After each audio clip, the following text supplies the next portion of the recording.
Right breaking చూస్తున్నాం. Delhi liquor scam లో arrest అయిన తీహార్ జైల్లో ఉన్న బీఆర్ఎస్ ఎమ్మెల్సీ కవిత బెయిల్ పిటిషన్లపై నేడు ఢిల్లీ కోర్టులో విచారణ జరగనుంది. జస్టిస్ సూర్యకాంత్ శర్మ ధర్మాసనం విచారణ జరపనుంది. ఈడీ సిబిఐ కేసులో తనకు బెయిల్ తిరస్కరిస్తూ ట్రయల్ కోర్టు ఇచ్చిన తీర్పును సవాల్ చేస్తూ కవిత హైకోర్టులో పిటిషన్ వేశారు. Delhi liquor policy, ED, CBI కేసుల్లో మే 6న కవిత బెయిల్ పిటిషన్లు ట్రయల్ కోర్టు తిరస్కరించిన విషయం తెలిసిందే. కాగా Delhi liquor policy, ED, CBI కేసుల్లో కవిత పాత్ర ఉందని, ఆమెకు వ్యతిరేకంగా ఆధారాలు ఉన్నాయని పేర్కొంటూ ట్రయల్ కోర్టు బెయిల్ తిరస్కరించింది. లిక్కర్ పాలసీ, ఈడీ కేసులో మార్చి 16న, ఇక సిబిఐ కేసులో ఏప్రిల్ 11వ తేదీన కవిత అరెస్ట్ అయిన విషయం తెలిసిందే. ప్రస్తుతం జ్యుడిషియల్ కస్టడీలో భాగంగా కవిత తిహార్ జైల్లో ఉన్నారు.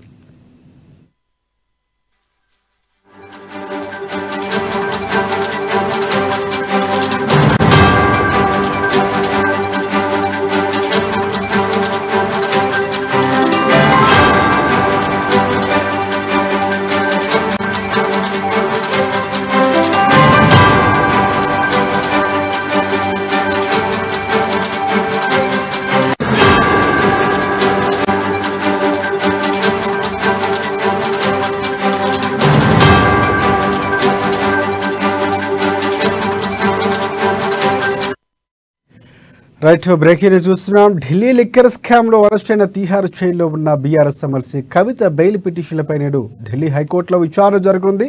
జస్టిస్ స్వర్ణకాంత్ శర్మ ధర్మాసనం ఇక విచారణ జరపనుంది. ఈడీ, సిబిఐ కేసుల్లో తనకు బెయిల్ను తిరస్కరిస్తూ ట్రయల్ కోర్టు ఇచ్చిన తీర్పును సవాల్ చేస్తూ కవిత హైకోర్టులో పిటిషన్ వేశారు.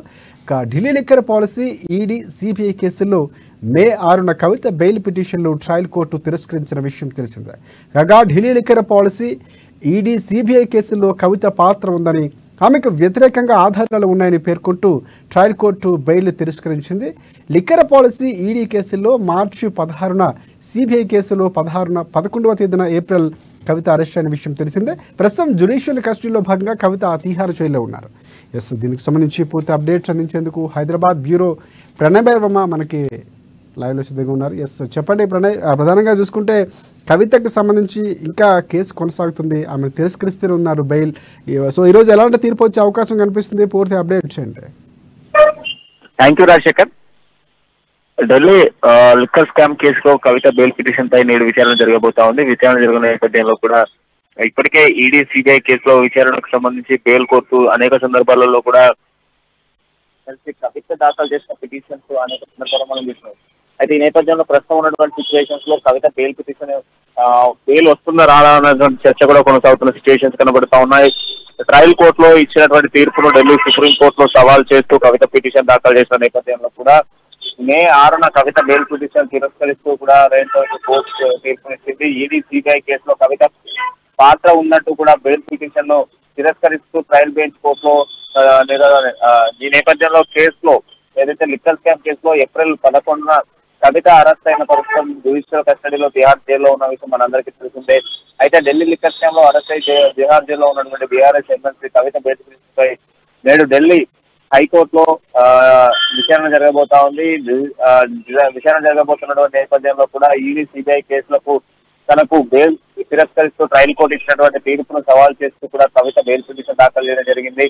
లిక్కర్ స్కామ్ లో పాత్ర ఏమీ లేదంటూ సిబిఐ, ఈడీ మాత్రమే కావాలని కష్టపడితే అరెస్ట్ అంటూ కూడా బెయిల్ పిటిషన్ లో పేర్కొన్న పరిస్థితులు అయితే కనబడతా ఉన్నాయి. మే 6న కవిత బెయిల్ పిటిషన్ ట్రయల్ కోర్టులో తిరస్కరించిన విషయం తెలిసిన నేపథ్యంలో కాగా ప్రస్తుతం ఆమె లిక్కర్ పాలసీకి సంబంధించి ఈడీ, సిబిఐ కేసులో పాత్ర ఉందంటూ కూడా ఆమెకు సంబంధించినటువంటి వ్యతిరేకంగా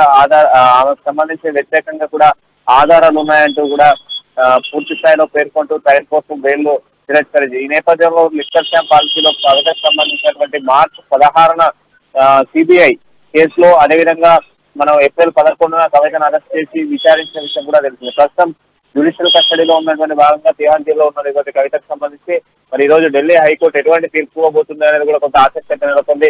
దాదాపు 4 సార్లు కూడా కవితకు సంబంధించిన బెయిల్ పిటిషన్ రద్దు చేస్తూ కోర్టు అయితే తీర్పు ఇవ్వడం జరిగింది. అయితే నేపథ్యంలో కవితకు బెయిల్ ఇస్తే ఖచ్చితంగా కూడా కేసు తప్పుదోవ పట్టేటువంటి అవకాశాలు ఉన్నాయి. తాజా పరిణామాల నేపథ్యంలో కవితకు ఒకవేళ బెయిల్ పిటిషన్ ఇచ్చినప్పటికీ కవిత కంప్లీట్ గా కూడా బెయిల్ కు సంబంధించినటువంటి విచారణలో తప్పుదోవ పట్టించేటువంటి అవకాశాలు ఉన్నాయి. మరోవైపు ఎన్నికలున్న నేపథ్యంలో కూడా కవితకు బెయిల్ ఇవ్వడం సరైనది కాదు అంటూ కూడా కోర్టు అనేక సందర్భాలలో కవితకు సంబంధించిన బెయిల్ ను తిరస్కరిస్తూ వస్తుంది. ఈ నేపథ్యంలో కోర్టులో అదేవిధంగా సిబిఐ ఈడీ కేసులను సవాల్ చేస్తూ కూడా హైకోర్టు సంప్రదించారు కవితకు సంబంధించిన న్యాయవాదులు. మరి ఏం జరగబోతుందో అనేది కూడా కొంత ఆసక్తి నెలకొన్న సిచ్యువేషన్ అయితే కనబడతా ఉన్నాయి శేఖర్. రైట్ ప్రణయ్, అంటే కవితకి అనుకూలంగా వచ్చే అవకాశాలు ఏమైనా కనిపిస్తున్నాయి? ఎందుకంటే ఆమె బయటకు వస్తే ఎన్నికలు జరుగుతున్న నేపథ్యంలో ఏ కామెంట్స్ చేసినా ప్రభావం చూపించే అవకాశాలు ఉన్నాయన్నటువంటి కోణంలో కూడా ఆలోచిస్తుంది. ప్రధానంగా సిబిఐ కానీ లేకపోతే ఈడీ కానీ పూర్తిగా సాక్ష్యాధారాలు ఉన్నాయి అని చెప్తున్నటువంటి పరిస్థితి, బయటకు వస్తే ఆమె సాక్ష్యాధారాలు ప్రభావితం చేసే అవకాశం ఉందని కూడా ఆరోపిస్తుంది. సో ఈరోజు ఈడీ సిబిఐ వాదనలు ఏమైనా వినిపించే అవకాశం కనిపిస్తుందా? కవిత సంబంధించినటువంటి లాయరు ఏ అంశం మీద ప్రధానంగా వాదించే అవకాశాలు కనిపిస్తున్నాయి? ఏమైనా అప్డేట్స్ ఉన్నాయి మనకి? కవిత అరెస్ట్ మొత్తం కూడా కేవలం ఆరోపణలపైనే కవితను అరెస్ట్ చేశారు. అంతేకాకుండా ఒక మహిళ అని చూడకుండా ఆమెను నేరస్తురాలుగా చిత్రవదలు చేస్తా ఉన్నారు. గత 2 సంవత్సరాల నుంచి కూడా అడిగిన ప్రశ్నలనే అడుగుతూ కవితను మానసికంగా ఇబ్బంది పెడతా ఉన్నారు. అంతేకాకుండా కుటుంబ సభ్యులకు దూరంగా తిహార్ జైల్లో శిక్ష అనుభవిస్తూ గత నెలల తరబడి కూడా జైల్లో ఉంచుతున్నారు. అనేక మందికి బెయిల్ ఇచ్చారు. ఈ కేసుకు సంబంధించినటువంటి కేవలం ఆరోపణలు ఉన్న వ్యక్తిని రాజకీయ కక్షతోనే బీజేపీ నాయకులు మాట్లాడినటువంటి మాటలకు గాను అరెస్ట్ సరైంది కాదు అంటూ కూడా సవాల్లో పేర్కొంటా ఉన్నారు. అంతేకాకుండా దాదాపు మొన్న ఒకవైపు ఈడీ దాదాపు 8,000 పేజీలతో కూడా ఒక ఛార్జ్ షీట్ రెడీ చేయడం జరిగింది. సప్లిమెంటరీ ఛార్జ్ షీట్ దాఖలు చేసింది. ఈ నేపథ్యంలో దానికి సంబంధించిన విచారణ కూడా జరిగింది. కంప్లీట్ గా ఈ కేసుకు సంబంధించినటువంటి 16 మంది నిందితులతో పాటుగా 28 మంది ఎవరైతే దీంట్లో ఉన్నటువంటి వ్యక్తులకు సంబంధించినటువంటి అన్ని డాక్యుమెంట్స్ సేకరించిన అనంతరమే మేము కేసు ఫైల్ చేసామంటూ కూడా ఈడీ పేర్కొన్న సిచ్యువేషన్స్ కనబడతా ఉన్నాయి. కీలక పాత్ర సౌత్ గ్రూప్ సంబంధించి కవిత వ్యవహరించింది. కంప్లీట్ గా కూడా కవిత ప్రతి ఒక్క మీటింగ్ అటెండ్ చేయడం జరిగింది. దాదాపు హైదరాబాద్, ఢిల్లీతో పాటుగా కేరళలో కూడా ఈ యొక్క మీటింగ్ కి సంబంధించినటువంటి ఆరోపణలు ఉన్నాయి.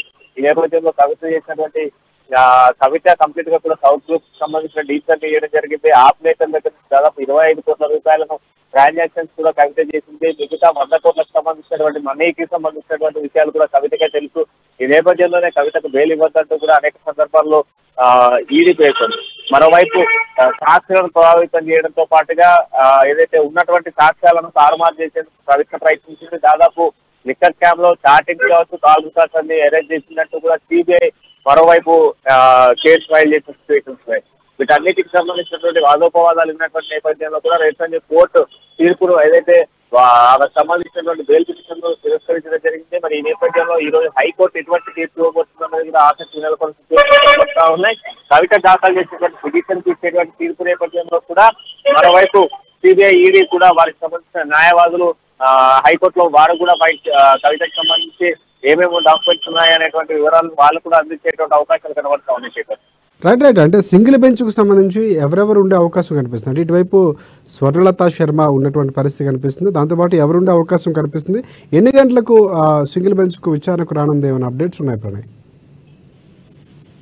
శేఖర్, ప్రస్తుతం మధ్యాహ్నం 12 గంటలకు సమయం జరిగింది. మరోవైపు కవితకు సంబంధించిన న్యాయవాదులతో పాటుగా ఈడీ, సిబిఐకి సంబంధించిన న్యాయవాదులు కూడా సింగిల్ బెంచ్ విచారణలో ఉండబోతుండగా తెలుస్తా ఉంది. ఈ నేపథ్యంలో దాఖలు చేసిన అన్ని పిటిషన్స్ తో సిబిఐ అండ్ అదేవిధంగా ఈడీ హాజరు కాబోతా ఉంది.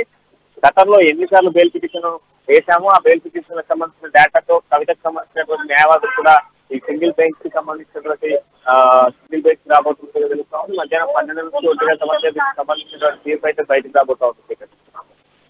Thanks for updates Pranay.